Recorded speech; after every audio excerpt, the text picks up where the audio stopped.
Welcome, everyone. Thank you all so much for joining us. I'm so excited for this conversation today. The Sustainable Solutions Lab is a research institute at UMass Boston that's a partnership of 5 different colleges and 4 racial and ethnic institutes on campus. And our mission is to understand the disproportionate impacts of climate change on historically marginalized communities and work with them to develop sustainable and equitable solutions. So as we're thinking about different ways to make sure that everybody can be safe and healthy despite our changing climate, and one of the key things is understanding deeply what is happening on the front lines of the climate crisis and ensuring that our programs, policies, solutions really speak to the needs of people who are being most impacted. And so as we're thinking about our work, we got excited about the idea of, really highlighting innovative research and community partnerships, and looking at what are the ways that partnership can really benefit people who are advocating for climate justice. Obviously, there's a long history and many examples of academic institutions being extractive and not having really reciprocal partnerships in pursuing research. And so we wanted to highlight different ways that that has not been the case, so that all of us could learn more from the good work that is happening out in the field. So for this Lunch and Learn series, we started with a number of different advocacy and organizing groups and asked them, what are examples of times that you've partnered with somebody for really effective climate justice work? And this is the 4th and final of these events, and the others can be viewed on our website. And we had a conversation with folks in New York, Miami, Chicago, and I'm really excited to be bringing it more local today and hearing from Ibrahim at Green Roots.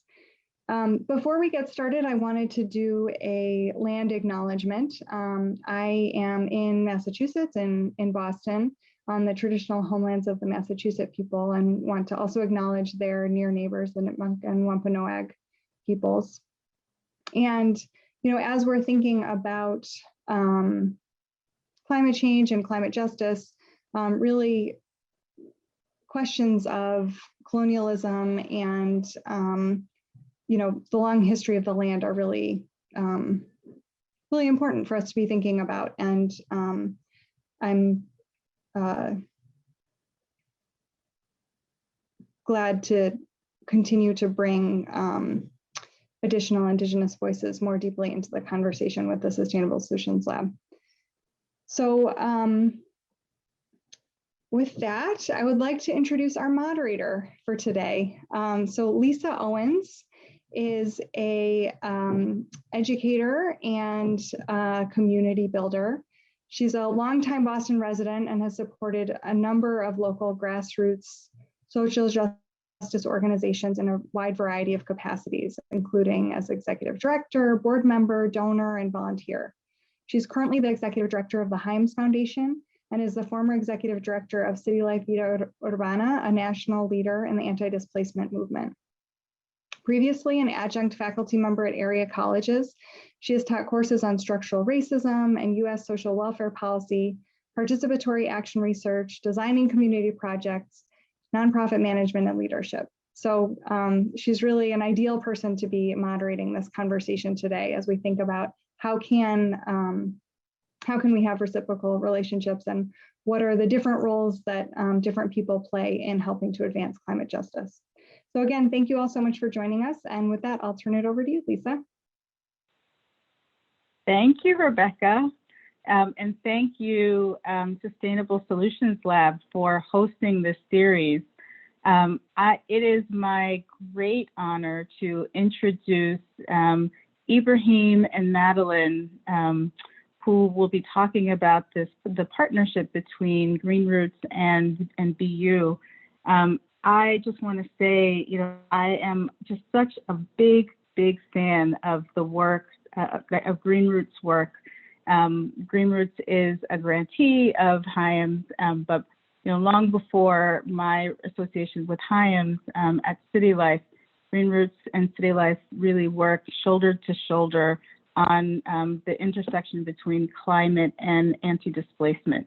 And so I just have such big respect, Ibrahim, for your work. Thank you for allowing me to talk to you a little bit more today. So I'm going to introduce both Ibrahim and Madeline. Ibrahim Lopez Hernandez is a master's student and a graduate researcher in urban planning and policy at Northeastern University. His research focuses on urban sustainability transitions, climate resilience, and energy governance. He uses GIS and R to analyze data relevant for local climate environmental stakeholders in order to facilitate community change. And Madeline Scammell is an associate professor of environmental health at Boston University School of Public Health and a resident of Chelsea, Massachusetts. She studies exposure to heat, metals, and pesticides among workers in Central America and leads the Mesoamerican Nepropathy Occupational Study. The acronym is MANOS. Her research is community-based with a focus on developing research methods that incorporate community perspectives using the tools of epidemiology and risk analysis. So I would love to invite Ibrahim and Madeline to share a little about this partnership that you've been undertaking. Great. Thank you, Lisa. So hi, everyone. My name is Ibrahim Lopez Hernandez. I'm the climate justice organizer with Green Roots, and today we'll be talking about this partnership between Green Roots and Boston's University School of Public Health. And just for a quick geographic context, this project is centered around Chelsea, as you can see in the map, as well as East Boston. So if we can go to the next slide. Just to give a quick background, Green Roots is a community-based organization here in Chelsea and also does work with East Boston residents. And essentially, over the past few years, a lot of the residents have been leading efforts into trying to preserve green space, trying to have more equitable outcomes in all of the environmental issues here in Chelsea and East Boston. And that has led to having a deep community engagement process through empowerment and also involving our youth. And just a quick background on myself, I'm a relatively new addition into the Boston area. I've only been living here for 2.5 years, 3 years. I'm originally from Puerto Rico, and most of my work prior to being here in Boston has been around energy resiliency, particularly before Hurricane Maria in Puerto Rico. I was there while it happened. So I think that also that kind of lived experience has really helped me inform how to go about community organizing and how to approach research projects, since academia has been my work prior to being here. And I'll also let Madeline go ahead. Ibrahim. And thank you, Rebecca and Lisa, for inviting us and for the introduction and the support. So we created this map just to show, where Puerto Rico is on the map and in relation to Massachusetts, where I am from and several generations going back. And to note that the flag is going to be redesigned. It will no longer feature a Native American with a sword being held over his head. That's a good thing. And so, as was said, I am an associate professor of environmental health at BU School of Public Health. But I'm also a resident of Chelsea. My mother moved here in 1984, and I'm so grateful for Green Roots also as a member. I am currently a board member, and so I wear both hats. As an academic doing research in partnership with Green Roots, publications are sort of my bread and butter. And so one thing is that in all of the work that we've done together over the years, we jointly own and and take credit for that work, including in publications in the scientific literature. So these are some of our publications together with co-authorship from the community and academic partners, with topics including cumulative risk analysis, the combined effect of social and environmental stressors, to air pollution research, violence, trees, noise, and of course, most recently, a paper under review on the topic of heat. These are some of our studies since 2008, again, with funding from NIEHS, the National Institute of Environmental Health Sciences, the US Environmental Protection Agency, other institutes at NIH, and a couple of different research centers, CRESH being most recent, jointly funded to BU and Harvard Schools of Public Health. Oh, and most of the work is done with residents, and some is done in response to questions by grassroots organizations, and this in particular, a study done in response to specific questions about noise from the airport in the city of Chelsea. You're muted, Ibrahim. I am so sorry.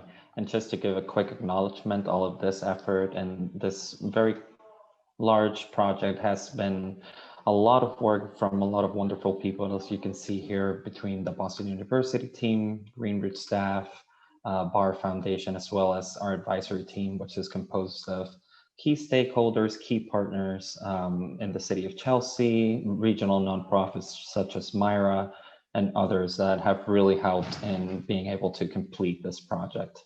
That we'll be talking a little bit about some of the challenges that were faced, especially last year. And just to give a quick background about the need for academic partnerships alongside residents and trying to do that in an equitable manner. In terms of Chelsea and also East Boston, there is a concept called redlining. And for those who might not be too familiar with redlining, it's been in the conversation in the planning field, academic field over the past few years.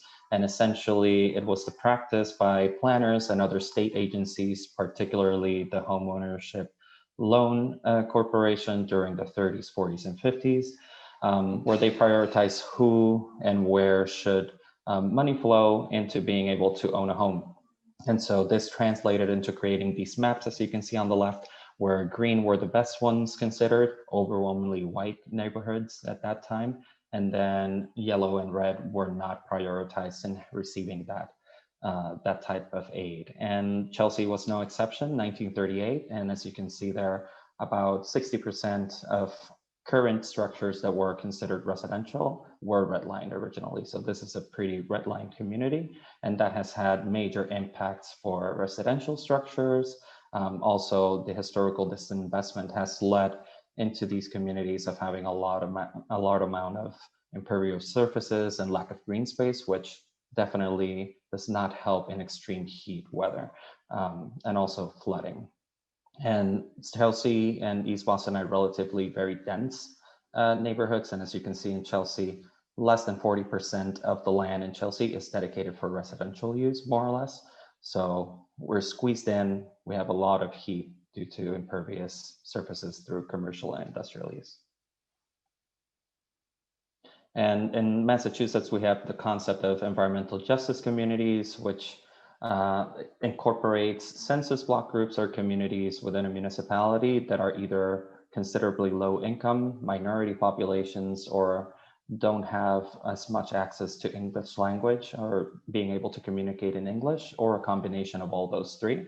And when you take into account the population density and where these communities are identified, then you can see that Chelsea is overwhelmingly the first in terms of land area of population living that are EJ. And then Boston is a little bit lower on that range, but if we take only East Boston, then that's definitely a little bit higher, especially with Logan Airport taking a large swath of the community there. And just a quick background too on climate justice and the work that I've been doing through Green Roots and also in partnership with the CHE team.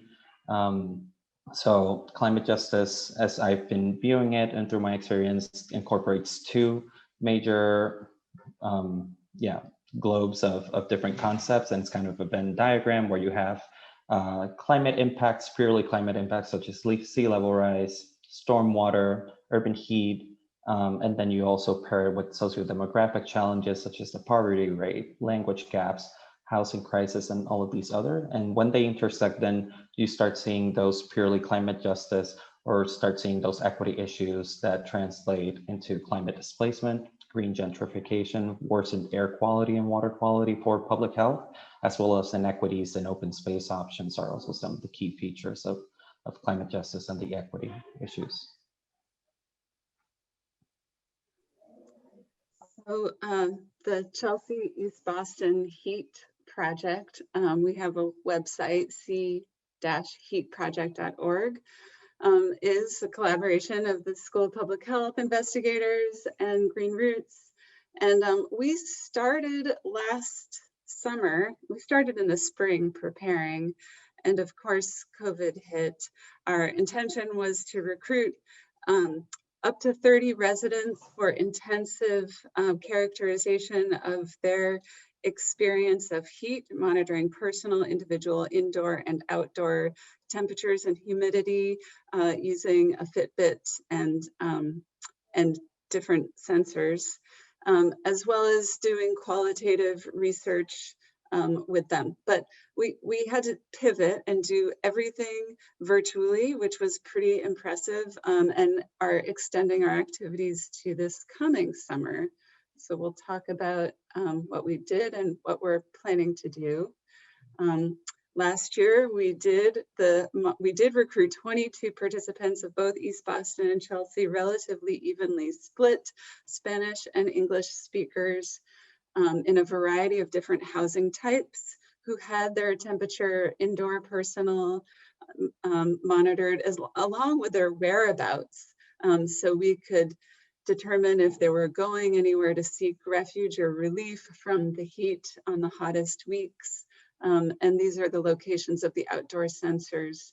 I will say that Ibrahim in particular was a champion of working with residents in the summer of last year to overcome Zoom and Wi-Fi and phone and language and technology challenges in the height of the pandemic, where Chelsea and East Boston were hit really hard. It was not easy.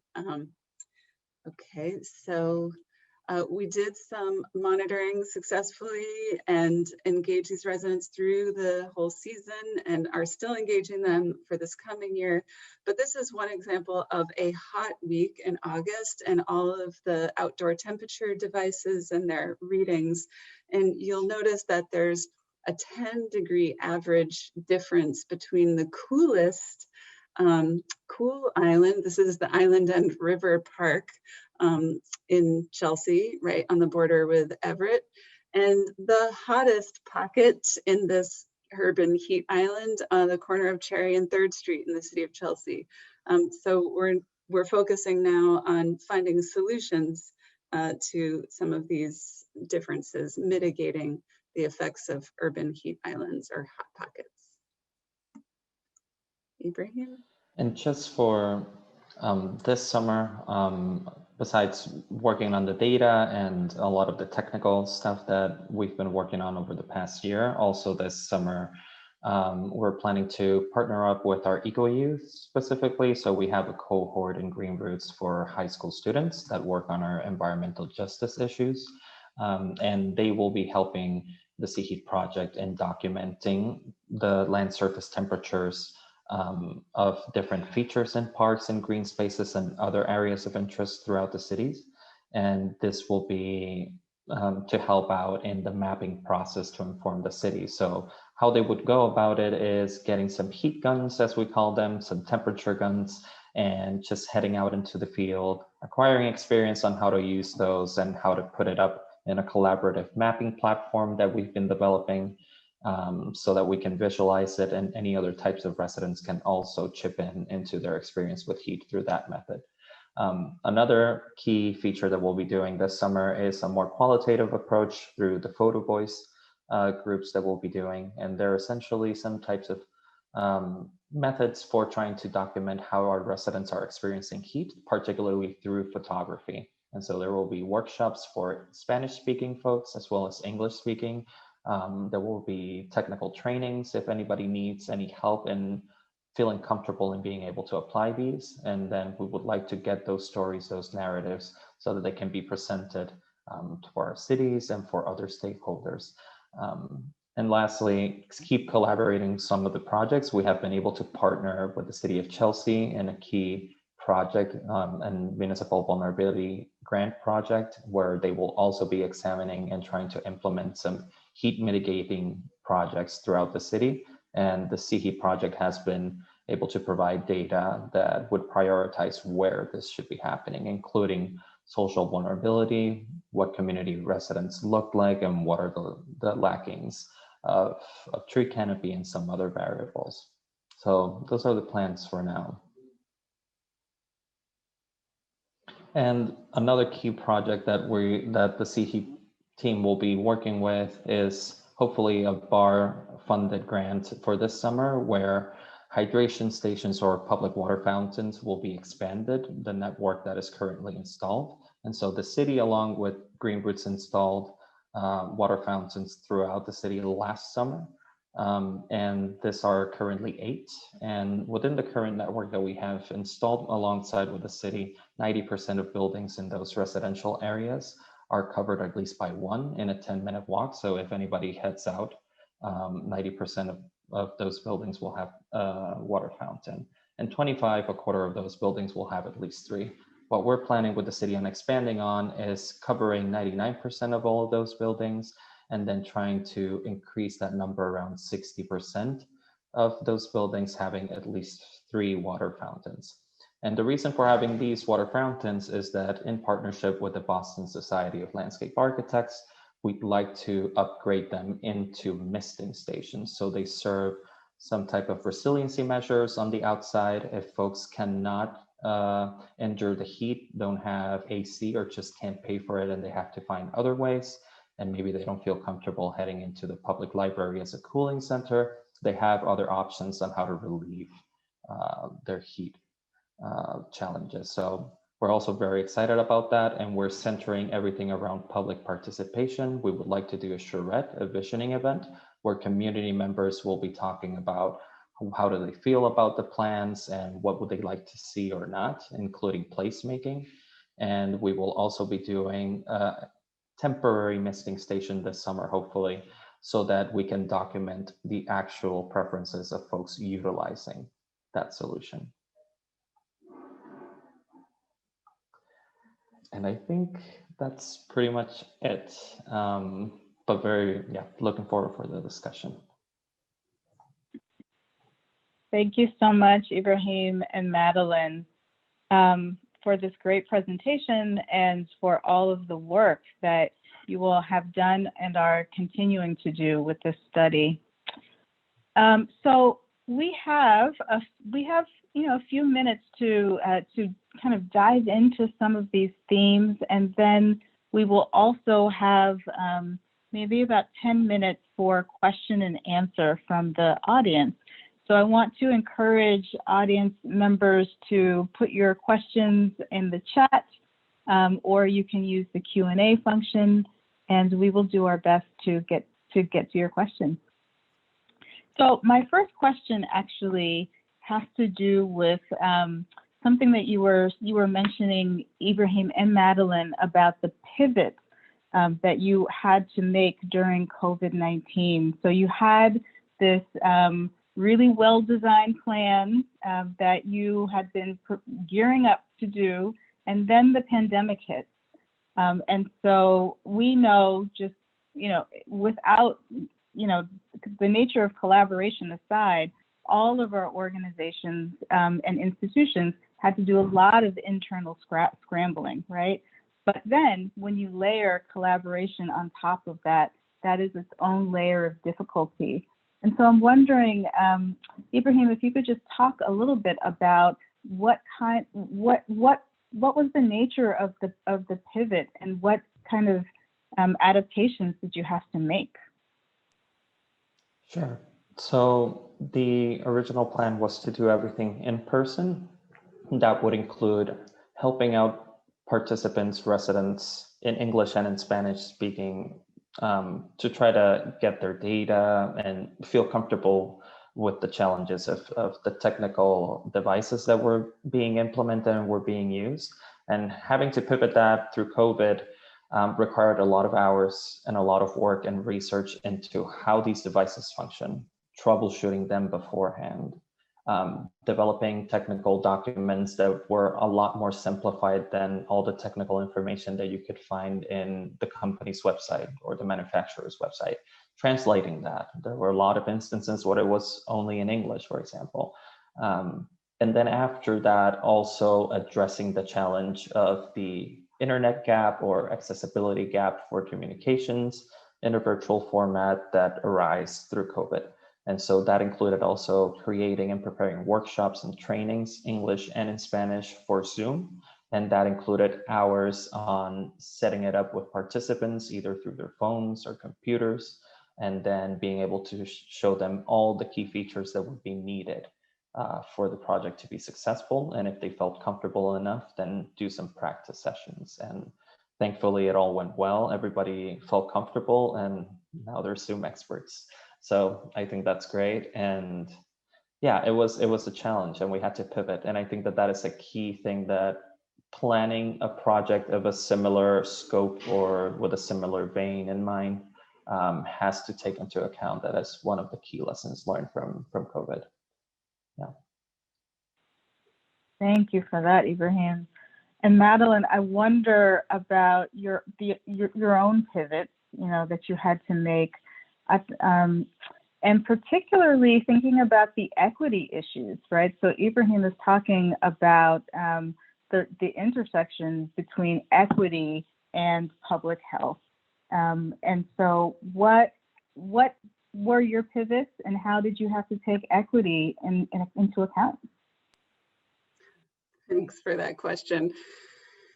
I have heard the word pivot so many times over this last year, and it felt more like, I don't know if you ever saw The Exorcist, but there's a scene where the key character is doing a back bend and walking on her hands and legs upside down, going down the stairs. That's how it felt to me, to pivot.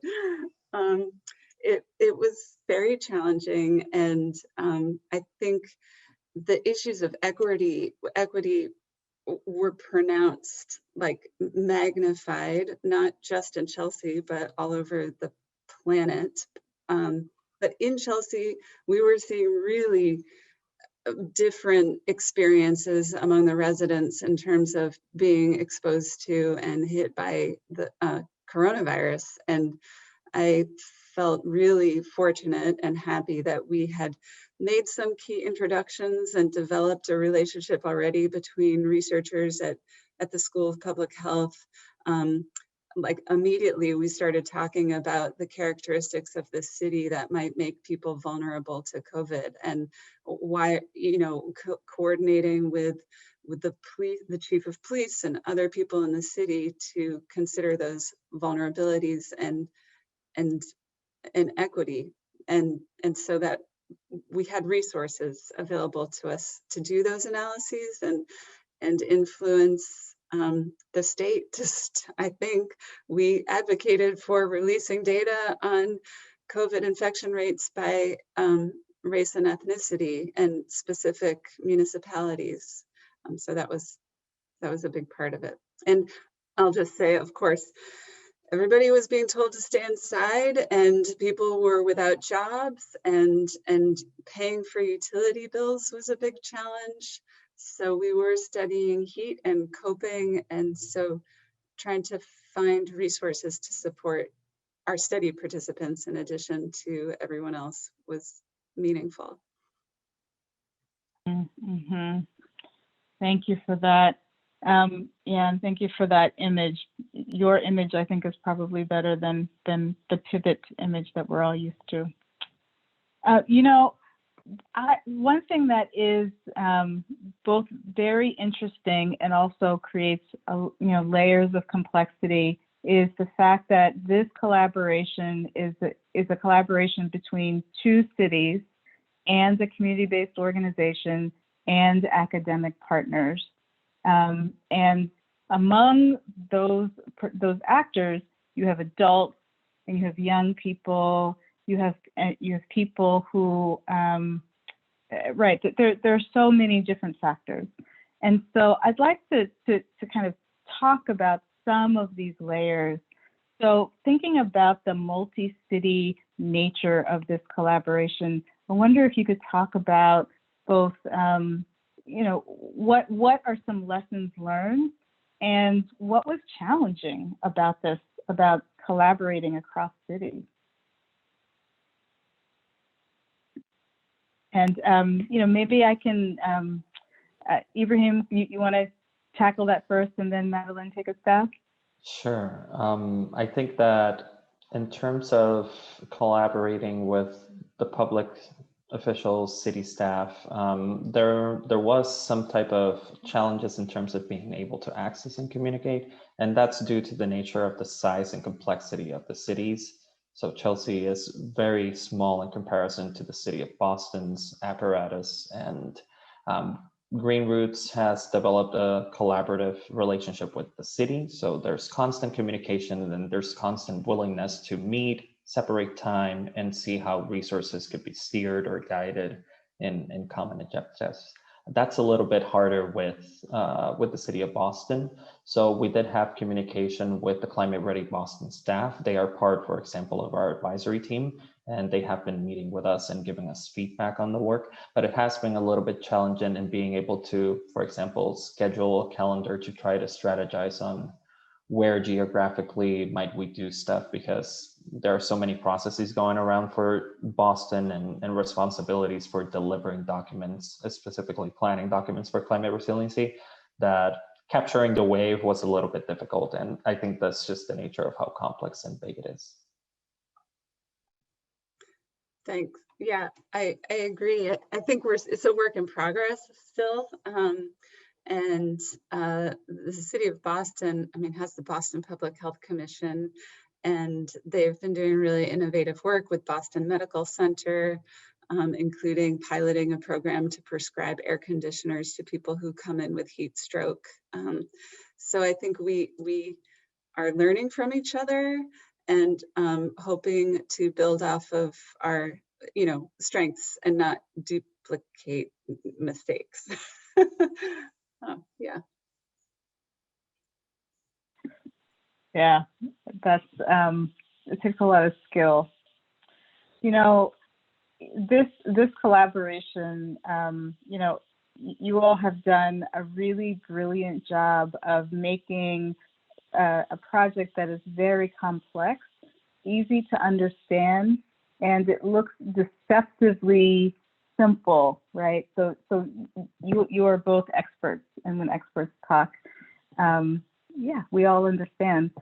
I guess what I do want to say though is that for people who are newer to academic and partnerships between academic institutions and community-based organizations, very often we are not speaking the same language, and our priorities are different.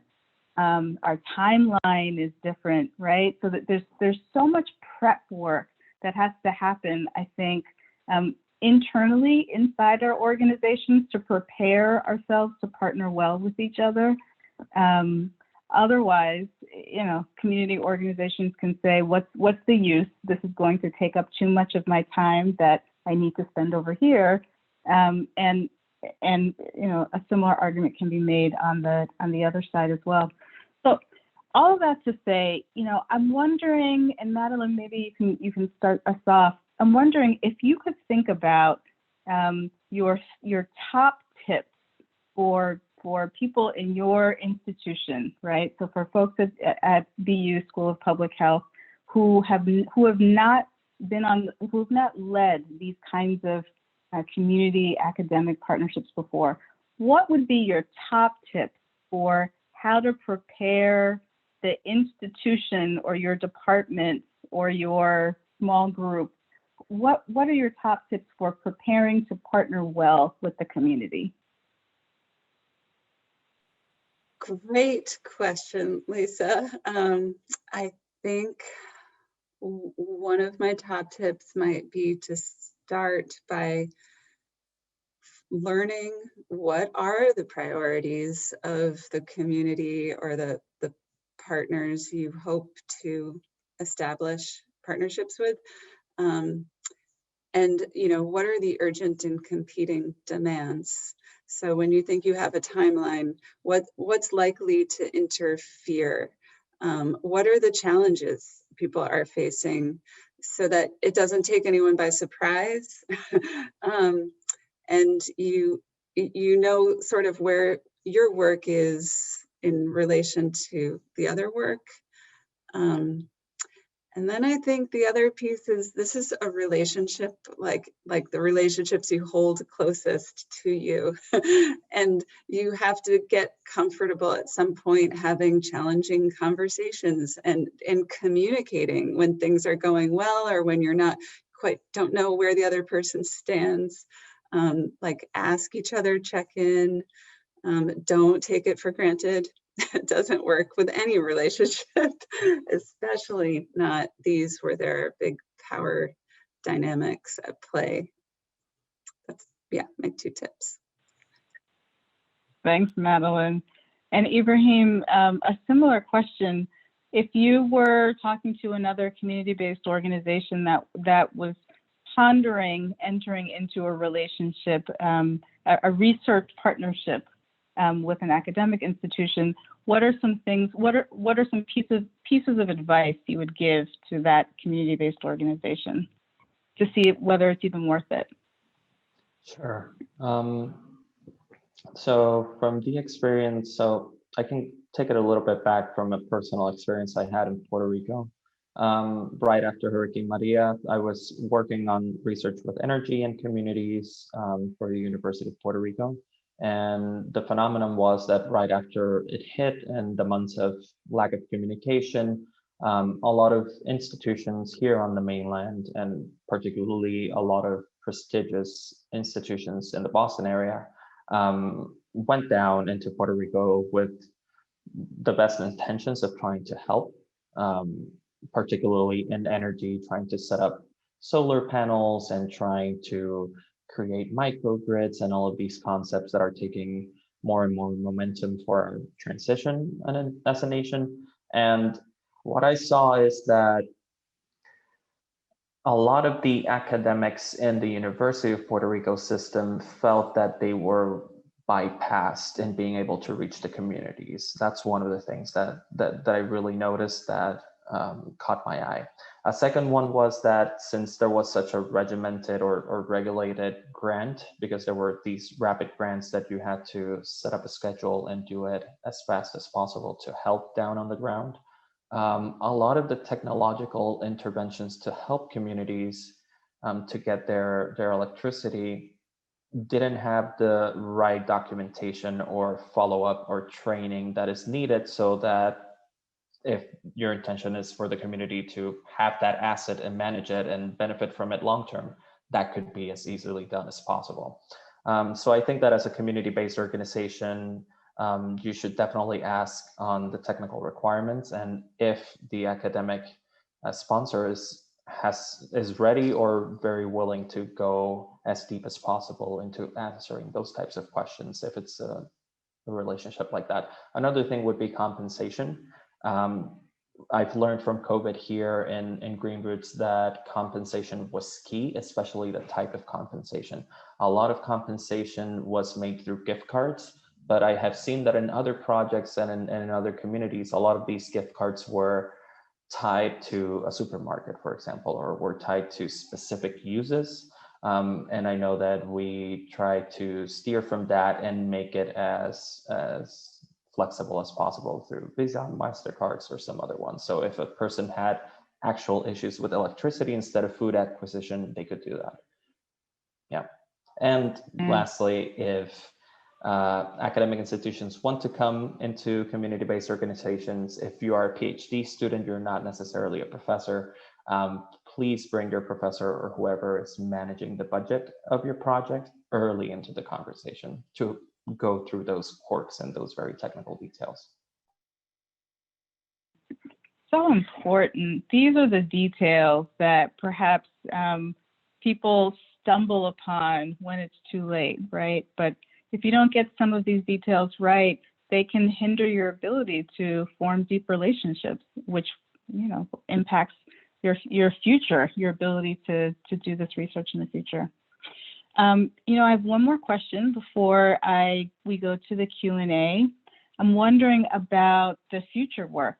So I know that this study continues into this summer, and you're going to be thinking about, I think I heard you say that you're thinking about mitigation efforts. So I just have this, one of the things that you said, Ibrahim, is just sticking in my head, this 10-degree difference between, you know, the coolest pocket and the hottest pocket. So what are some of the, I wonder if you are able to share some of the options for mitigation of some of those impacts, and any other future work that you'd like to highlight. I think Madeline can take that on. She was involved with the sensor deployment and the different options, and I can chip in. Okay. One thing that is pretty exciting is that the school system had already made the decision to put white roofs on the 3 school buildings in the city, or three or four, I'm not sure. So that's going to happen, and we're putting up sensors to get but there's not clear data on the difference that makes in terms of thermal comfort for people in the buildings, and we suspect it will reduce energy costs and heating and cooling, but getting hard data to inform the investment for future roofs will be helpful.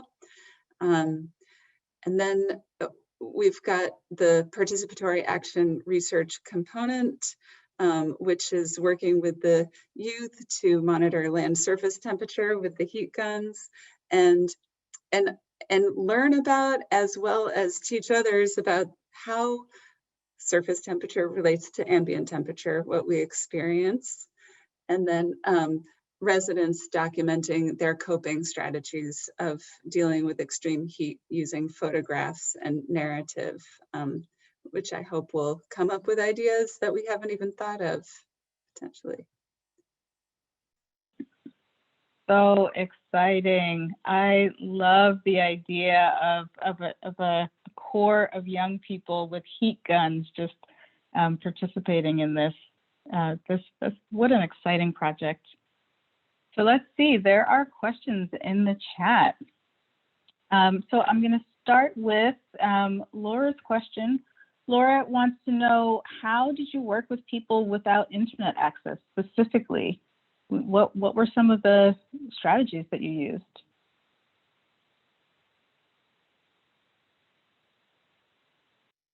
There we go. So that's definitely a lesson learned. Thankfully, the vast majority of possible participants that were reached out had internet access. There was just one case where a possible participant had internet access, but for some reason, it wasn't enough the bandwidth to carry with the Zoom recordings. We tried multiple times, and we really had a hard decision on making it completely virtual. So sadly, for the approach and the pivot that we did, we try to cast the widest net as possible, but the virtual using Zoom or other platforms, that was a hard decision that we had to make. And at least one of the participants sadly couldn't participate on last year's project due to the lack of internet. So yeah, that's definitely a lesson learned and a challenge that hopefully we can correct this summer. Mm-hmm. Thank you for that. Antonio is asking, in your study on urban heat, was there any consideration that most of the population still lives in overcrowded housing with multifamily houses, with multiple families living in the same 2 to 3 bedroom apartment? So what consideration did you take? I know that you talked earlier about diverse housing types, residents from diverse housing types. You want to take that, Madeline? Yeah, thanks. I'd say it's a great question. We had a really small size of our study, so I can't say that we collected much in the way of information related to that problem, but we know it exists, and we have been thinking quite a bit about housing codes and requirements for heating and cooling. That that the health department and at the local level, boards of health are very powerful in Massachusetts, as well as the state level, how to work with existing codes so that they're enforced without displacing people, as well as create codes that might provide more protections for people while also providing assistance to small landlords. Yeah, work in progress. Work in progress. Yeah, very, very honest answer. I'm going to go to the answered section. Tom is asking, and Ibrahim, I know that you wrote this down, but maybe you can just say the answer out loud to folks who don't have access to the chat. So can you say a little more about green gentrification? Yeah, I tried to type it in. So to the question, it was if it's being seen in Chelsea particularly, and my answer is not yet, not in other cases. It's a very difficult thing to first identify, and there is supposed to be hopefully a study funded by the Mystic River Watershed Association through an MVP grant to actually study this in the Boston area, to see if the gentrification that is happening is because of green gentrification or it's gentrification and then that's being greened. So that's a key issue. So we still don't really know here in the area. And the other one is that particularly for Chelsea, the waterfront, which has usually been areas of a lot of private investment and green gentrification has been seen specifically in New York, it's regulated by the state. And the state statute says that you have to use it for commercial or industrial / shipping uses for now. So Chelsea hasn't really seen that, in my opinion, because the waterfront, which is usually the most valuable land for these types of developments, it's still restricted. Thanks, Ibrahim. Another question from Julie. Julie is wondering about privacy implications. So how did participants react to data that potentially have privacy implications connected to Fitbit and GPS and that kind of thing? Madeline, do you want to take that? Sure. We thought it was going to be a really big issue, that like the state, the feds, whoever, surveillance. It wasn't such an issue to my knowledge. I think we explained it clearly. We explained how we would protect and respect their privacy and information. There was one person who almost participated and had a Fitbit, but got rid of it and was on the fence about even being tracked at all. But overall, it was less of an issue than I might have expected. You too, Ibrahim? Is that? Yeah, so I led with Layla, who is another staff who we were screening through and just asking these questions straight into the participants meeting, like, how do you feel about this? We will be getting the location. It is only for these users. We are not intending to share it in any way or form, and this is how it looks like, the protocols and everything. And if you need more information, we can definitely give you more, just to make sure. And most people took it all right. The ones they saw that it's BU with green routes, that it's an RB protocol, and explaining all of that, that there has to be safety measures, people felt pretty comfortable with it. Yeah. Yeah, thank you both. And yeah, thank you, Julie, for the question. It's a really important question now. I think we have time for one more question. Latifa is asking, what protocols would you recommend for people, and I think, you know, researchers coming into the community to incorporate local knowledge and local expertise? And I'm going to ask both Ibrahim and Madeline to answer that question.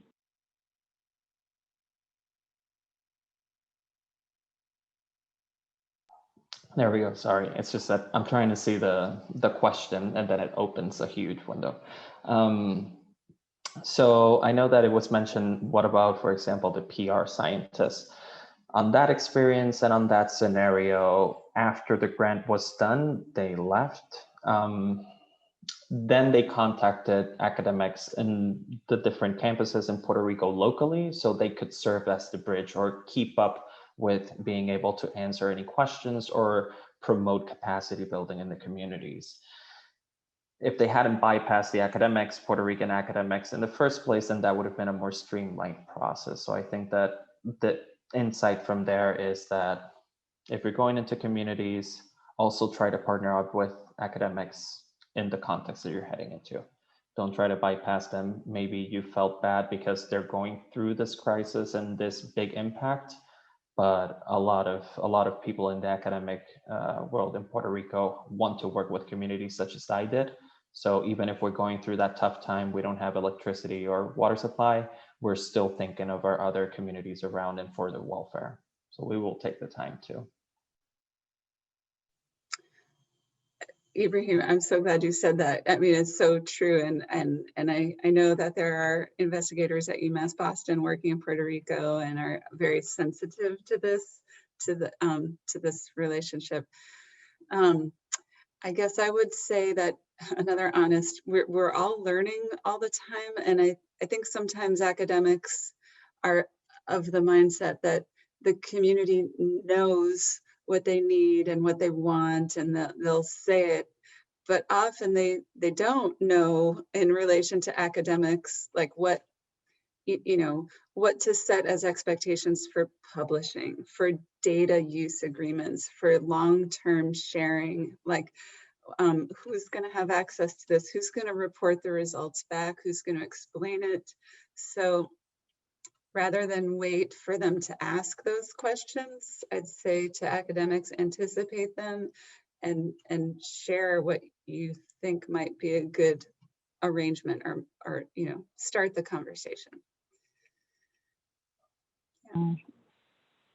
Excellent pieces of advice.